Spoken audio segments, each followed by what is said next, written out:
Assalamu alaikum Kırgız elim. Азыркы Баткендеги чек арадагы кырдаалга байланыштуу биз Кумтөрдүн кампасында иштеген жумушчулар аз да болсо салымыбызды кошолу деп 50 000 сомдун өлчөмүндө акча каражатын Ал жардам кайрымдуулук фондуна аманат кылып бердик. Ал жардам кайрымдуулук фонду айдын башында Баткенге барып муктаж үй бүлөлөргө даректүү колдоруна беришет акча каражатын.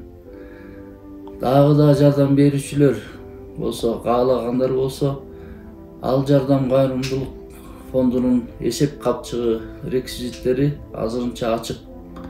Жакын арада реквизиттери жабылат. Ошого чейин үлгүрүп калыңыздар.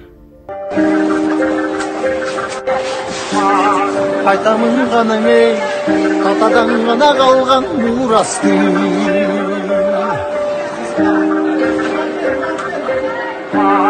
Жаңырык заманы, жаңымын баба салтын уланты.